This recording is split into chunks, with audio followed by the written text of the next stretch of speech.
भगवा रंग में रंगी इमारतें, दीवारों पर रामायण के दृश्य और कई जगह चल रहा विकास कार्य। ये सब देखते हुए मन में एक ही सवाल उठता है कि क्या यहाँ से भी राम मंदिर के निर्माण का दावा करने वाली सत्ताधारी भारतीय जनता पार्टी हार सकती है? ये एक सवाल चुनावी परिणाम आने के बाद हर किसी के मन में है, जिसका जवाब स्थानीय लोगों से बात करके आसानी से मिल जाता है। हमारी चौड़ीकरण में पूर्ण रूप से हमारी दुकान चली गई थी और मुआवजा हमको 1 लाख मिला था। इधर उधर से पैसा व्यवस्था करके सामान जेवर और बेच बाच के किसी तरह हम लोग दुकान अपना लिए। उचित मुआवजा नहीं मिला और सांसद जी किसी के साथ खड़े नहीं हुए। चाबुक आप चलाए हैं तो जनता भी चाबुक चला दी वोट के माध्यम से। ये तानाशाही के ऊपर लगाम है, समाज का इनके ऊपर। ये सुनेंगे और नहीं सुनेंगे 27 में मिल जाएंगे। अयोध्या में रामलला की प्राण प्रतिष्ठा के बाद भारतीय जनता पार्टी को यहां प्रचंड जीत की उम्मीद थी। माना जा रहा था कि राम मंदिर की वजह से बीजेपी को अयोध्या में बड़ा फायदा होगा, लेकिन ऐसा नहीं हुआ। फैजाबाद सीट पर सपा के अवधेश प्रसाद 54,567 वोटों से जीते हैं। उन्हें कुल 5,54,279 वोट मिले हैं, तो वहीं लल्लू सिंह को 4,99,722 वोट हासिल हुए हैं। ऐसे में सवाल उठता है कि आखिर ऐसा क्या हुआ कि राम मंदिर प्राण प्रतिष्ठा के महज 4 महीने बाद ही अयोध्या में बीजेपी को इतनी करारी हार मिली। आइए जानते हैं अयोध्या की जनता से, जिन्होंने अयोध्या में भाजपा की हार के पीछे का असली कारण बताया। चौड़ीकरण में हमारा भी मकान था। समस्या सब वही जाके दिखता है कि जो सांसद के साथ कोई सांसद किसी के साथ खड़े नहीं हुए। सही बात, रीजन यही था। जो सरकारी योजना आई सबको अधिकारी लोग 1 लाख 2 लाख 3 लाख जिसको जैसा हुआ वैसा दिए। किसी कोई संतुष्ट नहीं है मुआवजे से। क्या होना चाहिए था मुआवजा आप लोग? मुआवजा जैसे एक दुकान 10 फुट का 20 फुट का जा रहा है, 2 लाख मिल रहा है। नई दुकानें बना के आप 20 लाख में दे रहे हैं। टेढ़ी बाजार पे जो दुकानें बनी हैं सबको ये हुआ था जिसकी दुकानें जा रही है उसको दुकान मिलेगा। वहाँ दुकान देने के बदले 20 लाख रुपए 15 लाख रुपए की दुकान है, वो आदमी ले ही नहीं पाएगा। कितना आपका गया है? हमारा तो 20 फुट चौड़ा था, 10 फुट गहराई था, इतना गया था। 2 मंजिला मकान था। पूरा चला गया? पूरा नहीं गया, गहराई और था। पैसा कितना मिला आपको? 4 लाख रुपए। आप उससे संतुष्ट हो? उसकी वैल्यूएशन कितनी थी मकान की? अब मकान की अब उसको 4 लाख रुपए में 20 यहाँ 10 बाई 10 की दुकान लीजिए, कहीं रोड पे जगह ही नहीं है, मांग इतना है। अब ये सरकारी जो दुकानें बनी है इसकी कीमत ही 20 लाख 15 लाख रखे हैं जो बिल्डिंग में बनी है। तो आप लोग के साथ कहने का छल हुआ? छल तो हुआ ही है, इसी मारा ये दिक्कत आया है। अच्छा, क्या कारण हो सकता है यहाँ से अयोध्या में सीट हारने का? सांसद मेन यही चौड़ीकरण से आदमी संतुष्ट नहीं था। और भी प्रोजेक्ट जैसे गली गली चौड़ा होना है, वो करना है। आदमी की सोच यही आई कि ना दिया जाएगा तो ये काम रुक सकता है। उचित मुआवजा नहीं मिला? उचित मुआवजा नहीं मिला और सांसद जी किसी के साथ खड़े नहीं हुए। तो इस समय भाई आप क्या कर रहे हो? दुकान तो आपकी चली गई, फिर क्या कर रहे हो? फेरी वाला काम करते हैं। माल इन्हीं से खाते हो? नहीं, ला के माल देते हैं। हमारी दुकान वो सुलभ कॉम्प्लेक्स के ठीक सामने थी। हमारी चौड़ीकरण में पूर्ण रूप से हमारी दुकान चली गई थी और मुआवजा हमको 1 लाख मिला था। कितनी बड़ी दुकान थी? वो 10 बाई 10 की थी। किसकी दुकान की है? वो इसी में माला वाला की दुकान थी हमारी। 1 लाख रुपए मिले और फिर उसके बाद में 1 लाख रुपए जो आपका चल गया, या दुकानें मिली आपको? कहाँ हमको दुकान फिर कहाँ मिली? वो टेढ़ी बाजार पर आवंटित किए थे, तो वहाँ पर उनका जो हमको दुकान आवंटित हुई थी वो 15,04,000 कुछ की दुकानें थी। उसके बाद 8% GST था। उसके बाद 70,000 बता रहे थे कि रजिस्ट्री का लगेगा। कितने का पड़ रही दुकानें? वो दुकान थी आपका टेढ़ी बाजार में जो बना है विकास प्राधिकरण की थी।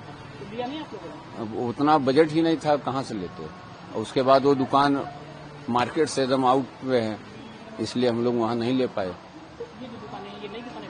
ये नई दुकानें दशरथ महल के महंत जी ने बनवाया था, क्योंकि हम लोग पुराने किराएदार थे उनके, तो उन्होंने बनवाया। तो अब इधर एक महीना हुआ इस दुकान को लिए। कितने की ये दुकान? ये दुकान हमको पड़ी 15 लाख की, 12,000 रुपया किराया। कहाँ 1 लाख रुपये और कहाँ 15 लाख रुपये? जी, अब क्या किया, इधर उधर से ले होके सब मांग के, क्योंकि भाई अब बच्चों को भी लिखाना पढ़ाना, अब इस एज में हम लोग क्या कर पाएंगे, मजबूरी में लेना पड़ा हम लोग को। इधर उधर से पैसा व्यवस्था करके सामान जेवर और बेच बाच के किसी तरह हम लोग दुकान अपना लिए। ऐसे वैसे बनता क्या था आप लोगों का, क्या उचित होना चाहिए था? तो हम लोग को उचित होना चाहिए था कि मान लीजिए हम लोग की पूर्ण रूप से जो सरकार ने कहा था कि आपको कहीं विस्थापित करा देंगे वो करा देंगे, तो हम लोग को जैसे दुकान हम लोग की गई थी, हम लोग को मुआवजा न दिए होते, जो टेढ़ी बाजार में आवंटित हो रही थी हम लोग को निःशुल्क ही आवंटित करा दिए होते, तो कम से कम हम लोग अपना रोजी रोटी अपना किसी तरह करते वहां से। ऐसा नहीं हुआ। ऐसा नहीं हुआ। प्रशासन विधानसभा चुनाव 2022 से पहले जो है दिनेश शर्मा तत्कालीन उप मुख्यमंत्री जी आए थे और व्यापारियों के साथ समन्वय बैठक में उन्होंने आश्वासन दिया था कि हम आपको बसाने के बाद उड़ाएंगे और आपको दुकान के बदले दुकान दिया जाएगा। और बाद में योजना का क्रियान्वयन हुआ, दुकानें तो ले ली गई और 1 लाख रुपये नॉर्मल मुआवजा दिया गया और दुकान के बदले दुकान देने की जो बात किए थे, इन्होंने टेढ़ी बाजार चौराहे पर और कौशलेशपुर रेलवे स्टेशन रोड पर करीब 400 दुकानें बनवाए थे और उसका कीमत मांगने लगे 15 से 20 लाख रुपया। यहाँ पे अधिकतर व्यापारी जो है गरीब वर्ग के हैं, लिहाजा वहाँ पर 20% लोग ही दुकानें खरीद पाए हैं।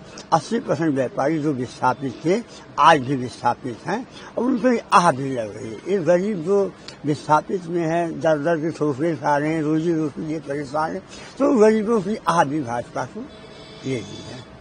क्या कहा जा सकता है कि जो यहाँ की सुधारी है वो व्यापारी का प्रकोप है?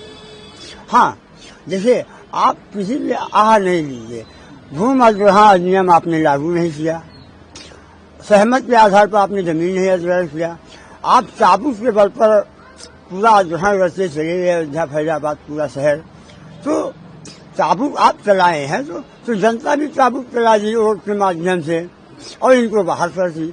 अभी तो ये जनता एक इशारा ही है, आगे 2027 है, इनकी चाबुक ऐसे चलेगा 2027 में निपट जाएंगे। किसी से मिलते जुलते भी नहीं थे सांसद जी? ये सांसद जी का अब हम लोग अपने जो 2-3 साल का आंदोलन हम लोगों का चला है व्यापारी हित के लिए, हम लोग लगातार सभी जहाँ गए हैं, सभी जनप्रतिनिधियों से मिला गया, अधिकारियों से मिला गया, लेकिन कहीं कोई राहत नहीं मिला है। केवल ऊपर से आया ऊपर से आया है, तो मानवता से बड़ा कोई धर्म नहीं है। आप मानवता पूर्व शांति से नियम पालन, हम लोग भी विकास चाहते हैं, विकास होगा सबसे ज्यादा लाभ व्यापारियों को मिलेगा, सबसे ज्यादा बिक्री हम लोग बढ़ेगी। लेकिन जब हमारी दुकान बचेगी तभी तो हम कमाएंगे। दुकान चलिए, अब आप समझ लीजिए हम लोग लगातार 2-3 साल आंदोलन किए हैं और ये लोग आंदोलन में हमारी बात सुनने के बजाय हम लोगों के ऊपर मुकदमा कई लगाए हैं, दुकान मकान सील कर दिए हैं, सैकड़ों बार हाउस अरेस्ट किए हैं।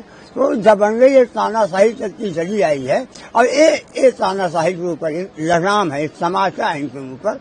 हमको अब लगता है कि ये सुनेंगे और नहीं सुनेंगे, 27 में भी जाएंगे। चौड़ीकरण में हम 3 बार भुक्तभोगी हैं, 1-2 बार के नहीं। भक्ति पथ में 2 बार, एक बार भक्ति पथ राम जन्मभूमि पथ वाया राम गुलेला होते हुए इसमें भी हम जो है, क्या दुकानें थी?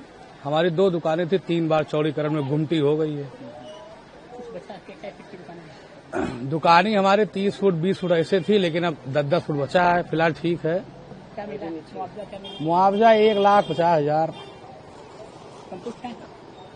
ऐसा है कि दुकान देने से संतुष्ट है, मुआवजे से नहीं संतुष्ट है।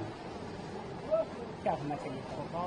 होना ये चाहिए था कि भाई जैसे बहुत सी यहाँ जनता पैसे के लिए नहीं मर रही है और आपने यहाँ 10 फुट की अगर जमीन ले ली सड़क चौड़ीकरण में या किसी चीज के अधिग्रहण में, तो जो आपने वादा यहाँ की जिला प्रशासन ने किया कि लोगों का पुनर्वास कर देंगे, और जब पुनर्वास करने का समय आया तो आप 20 लाख 30 लाख 50 लाख गुप्तार घाट के मार्केट में 70 लाख की दुकान उठी है बोली में। अब गरीबों का अगर आप 10 फुट का जगह ले रहे हो, उसको 10 फुट 70 लाख में दोगे तो प्यासा रोज कुआं खोद रहा पानी पी रहा है, वो कहां से 70 लाख लाएगा? वो तो कोई उद्योगपति है नहीं। ये सब चीज प्रशासन को सोचना चाहिए था और गवर्नमेंट को सोचना चाहिए था कि अगर लोगों का हनन हम कर रहे हैं तो उसकी व्यवस्था भी हमें देनी चाहिए। ऐसा नहीं होना चाहिए कि आप उनका घर ले लिए, दुकान ले लिए, उनका खेत ले लिए और उनको आप बाहर का रास्ता दिखा दो। 2 दिन पहले तो ऐसा लग रहा था कि हम लोगों को अयोध्या छोड़ना पड़ जाएगा, यहाँ के जो छोटे मोटे तबके के जो व्यापारी हैं। लेकिन अब 2 दिन से कुछ राहत है कि कुछ उम्मीद जग रही है कि बच सकते हैं। क्या वजह क्या है कि लोकसभा हारना? वजह लोकसभा हारना यही है कि लोगों यहाँ के जो निर्वाचित पदाधिकारी उनका ओवर कॉन्फिडेंस, उनका घमंड, ये उनको लीड हुआ। क्या इसका भी असर है जो चौड़ीकरण में हुआ? तो बिल्कुल असर है, 100% असर है। अगर यहाँ के निर्वाचित पदाधिकारी चाहते तो वो बड़े बड़े मठ मंदिरों और छोटे छोटे गरीब व्यापारियों का सेटलमेंट करा सकते थे, लेकिन यहाँ के लोगों ने ऐसा नहीं चाहा, यहाँ के पदाधिकारियों ने इस पे उन्होंने सोचा तक नहीं। अगर वो सोचते तो छोटे मोटे गरीब दुकानदार व्यापारी जो भी हैं यहाँ, उनका सेटलमेंट बड़े बड़े मठ मंदिरों से हो जाता और लोगों को यहाँ से विस्थापन न करना पड़ता। बहुत लोग तो इसमें व्यापारी ऐसे हैं जो शारीरिक रूप से कमजोर थे, जिनकी मृत्यु हो गई हार्ट अटैक से, किसी अन्य चीज से। ऐसे लोग भाई जिनका परिवार में आपके अगर एक आदमी की मृत्यु हो जाए तो आप 2-4 दिन बाद रो करके फिर नॉर्मल हो जाएंगे, लेकिन किसी की रोजी रोटी छिन जाएगी तो पूरा परिवार समझ लीजिए मृतक हो जाता है।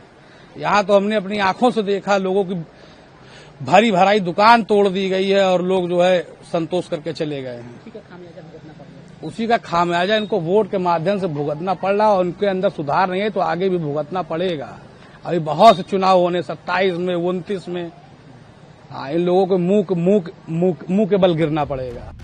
ब्यूरो रिपोर्ट, इंडिया पब्लिक खबर। फिलहाल के लिए इस खबर में बस इतना ही। देश और दुनिया की ऐसी तमाम बड़ी खबरों के लिए हमारे YouTube चैनल को सब्सक्राइब करें और बने रहें इंडिया पब्लिक खबर के साथ।